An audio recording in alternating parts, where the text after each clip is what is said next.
Today, we are not talking about politics. We are talking about consequences. We are talking about power, the Constitution, and the cost of war. The United States is now engaged in open conflict with Iran, a decision that will shape the lives of American families, soldiers, and future generations. And the most pressing question we must confront is this: did this war have to happen?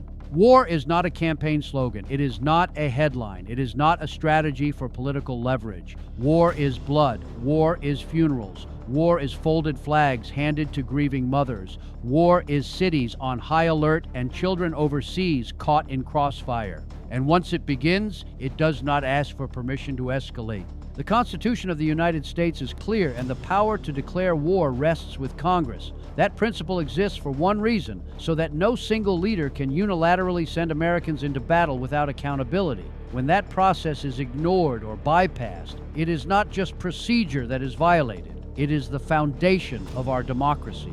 Supporters argue this action was necessary for national security. Critics argue diplomacy was still possible. But here is the truth that should unite both sides. War must always be the last resort, never the first demonstration of strength. Real strength is restraint. Real strength is negotiation backed by strategic pressure. Real strength is exhausting every diplomatic channel before a single missile is launched. Before this conflict began, there were alternatives: multilateral negotiations, stricter inspections, regional security frameworks, coordinated economic measures with allies. Those tools may not make dramatic headlines, but they prevent coffins from coming home. And now the ripple effects are here at home. Major cities are on heightened alert. Law enforcement is stretched. Military families are bracing. Markets are unstable. The world is watching how America defines leadership in this moment. This is not about left versus right. This is about whether we as a nation believe in constitutional order, measured leadership, and the value of human life.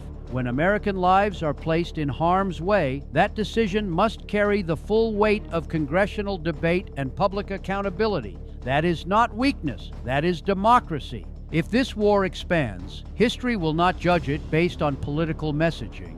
History will judge it on whether it was necessary, whether it was lawful, and whether every possible alternative was exhausted.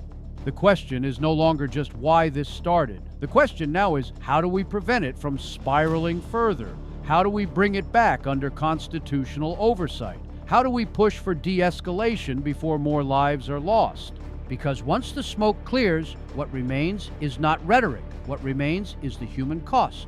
This is In Focus with Antonio Saillant, and tonight we demand clarity, accountability, and a path back to peace.